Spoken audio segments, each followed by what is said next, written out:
Can I ask you something? When did surviving become your personality?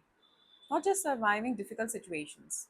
I'm talking about the way you live, always being prepared for something to go wrong, always thinking three steps ahead, always expecting disappointment, always trying to keep everyone else happy, always saying, I am fine even when you are exhausted, always feeling like if you relax for a moment, something will fall apart. Maybe you have become really good at surviving. So good that you forgot what it feels like to simply live. And I think that's something we don't talk about enough. Sometimes healing doesn't look like becoming stronger. Sometimes healing means realizing you don't have to be strong all the time anymore. There are people who have lived survival mode for so long that peace actually feels uncomfortable. Just think about that. Chaos feels familiar, uncertainty feels normal, overthinking feels productive, being busy feels safe, being needed feels reassuring. When everything else becomes quiet, you don't know what to do with yourself because you're so used to fixing something that you don't know how to simply exist. You wake up and immediately start thinking about what needs to be done, who needs you, what could go wrong, what what someone meant by that message, why someone hasn't replied, whether you said the wrong thing or not, whether you're doing enough, whether you are enough. And suddenly your entire life becomes a list of problems waiting to be solved. But maybe not everything needs to be solved. Maybe some things simply need to be felt. Psychologically, when we spend a long time under stress or emotional uncertainty, the mind can become hyper alert. It starts scanning, looking for signs, looking for danger, looking for rejection, looking for the next thing that might hurt. And eventually, that alertness can become part of our identity. You start calling yourself an overthinker, an anxious person, a strong person, maybe, a perfectionist, someone who handles everything. But sometimes these aren't personality traits. Sometimes there are adaptations, ways you learned to survive what you couldn't control. Maybe you became independent because asking for help didn't feel safe. Maybe you became a person, a people pleaser, because conflict felt frightening. Maybe you became extremely productive because being still made you feel uncomfortable. Maybe you became emotionally detached because feeling everything was too painful. Maybe you became the strong one because nobody else was going to hold you. And I want you to hear this carefully. There's nothing wrong with the version of you that survived. That version actually protected you. That version got you here.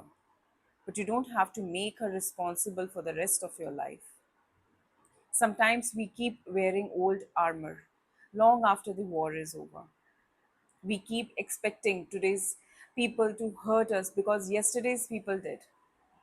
We keep preparing for abandonment even when someone is actually staying. We keep apologizing even when we haven't done anything wrong.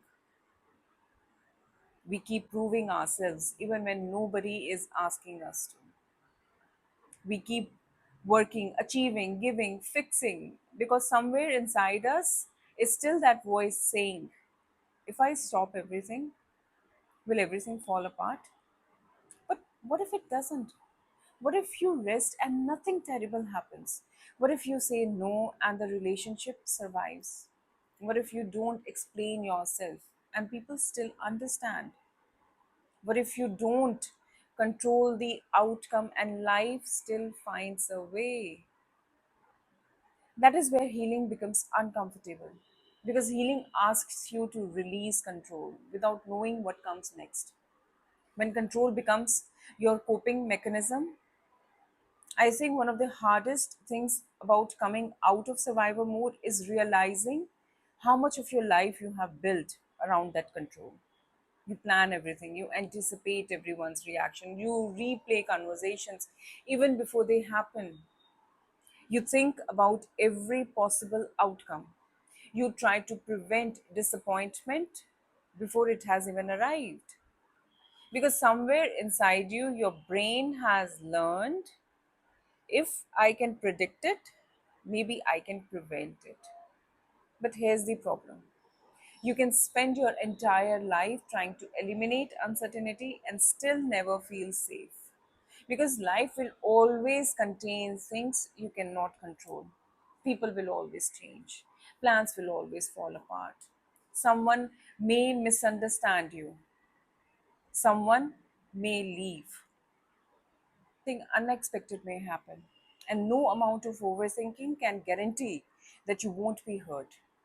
So perhaps healing isn't learning how to control life better. Perhaps it's learning I can handle what comes my way. There is a very different kind of safety. You don't need to know exactly what will happen tomorrow, what tomorrow will bring for you. You just need to know that whatever tomorrow brings, you won't abandon yourself inside it. And maybe that's what real strength looks like. Not knowing that nothing will go wrong, but trusting that if something does, you will find your way through it. I think many of us were taught that being strong means handling everything ourselves. But what if strength also means saying, I don't know? What if strength also means asking for help? What if strength means admitting, I am tired? What if strength means crying without immediately trying to explain the tears? What if strength means taking a day off without feeling guilt? What if strength means allowing someone to take care of you? Maybe strength isn't always about carrying more. Maybe sometimes strength is knowing what you can finally put down. And here's something else: you don't have to earn rest. You don't have to finish everything before you are allowed to breathe. You don't have to become successful before you're allowed to enjoy your life.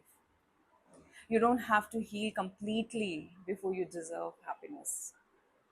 You don't have to become a completely different person to be worthy of peace.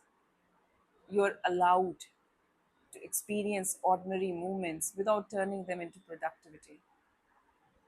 Drink your coffee slowly, sit in the sunlight, listen to music, take a walk, laugh at something stupid, call someone you love, sleep without feeling guilty. Do something simply because you enjoy it, not because it will make you feel better, not because it will make you feel more successful, not because someone will notice it, just because you're alive. And maybe that's the question I want to leave you with today. And that question is not how much can I handle? You have already answered that question, probably 1,000 times. Instead, ask yourself, what would my life look like if I didn't have to prove that I can survive? Sit with that, because perhaps you have spent years becoming someone who can survive anything, when what your heart actually wants is to become someone who can finally feel safe enough to live. Maybe you don't need another version of yourself. Maybe you don't need another transformation. Maybe you just need permission to stop fighting battles that are no longer happening, to stop preparing for the pain that hasn't arrived, to stop carrying people or asking them to be carried, to stop treating rest like weakness. I want you to think about something. How often do you say, I am okay, when you're actually not okay? How often do you say it's fine, because explaining how you really feel seems like way too much work? How often do you take care of everyone else while quietly hoping that somebody notices you need taking care too? How many times have you forgotten that you are allowed to fall apart sometimes? You are also allowed to have bad days. You're allowed to not know what you're doing. You're allowed to need reassurance. You're allowed to be soft. And none of those things make you weak, they only make you human. Maybe the next stage of your life doesn't require you to become stronger. Maybe it requires you to become safer within yourself, to know that you don't have to immediately react.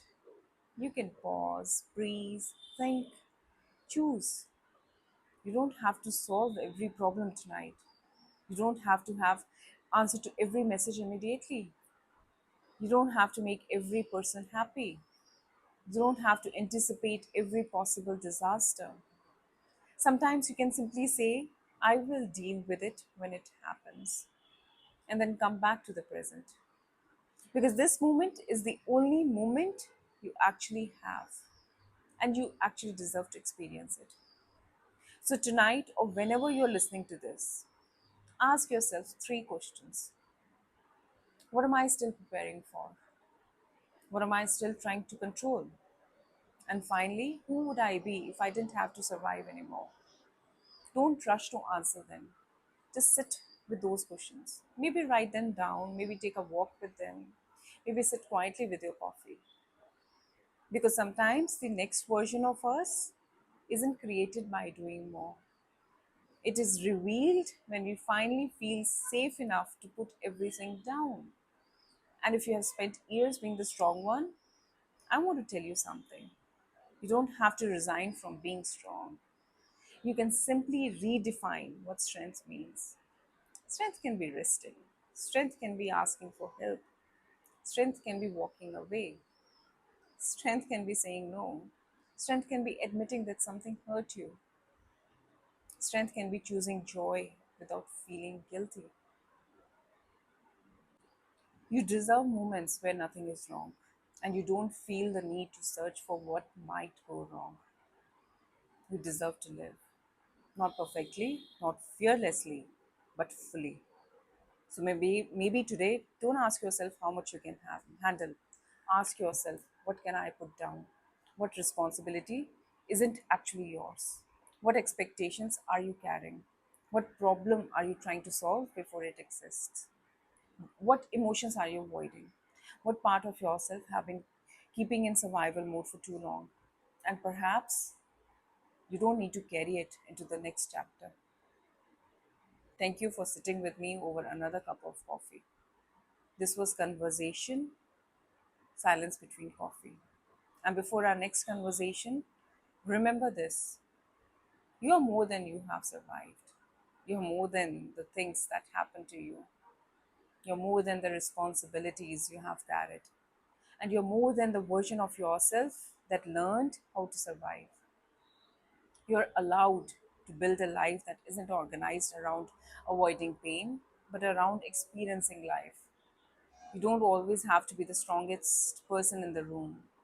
You don't always have to have the answer. You don't always have to hold everything together. Sometimes you just have to let yourself breathe. And maybe that's where living begins. Not when life becomes perfect, but when you finally stop waiting for it to be. Until next time, be gentle with yourself. And remember, you have survived enough. Now perhaps it's time to live.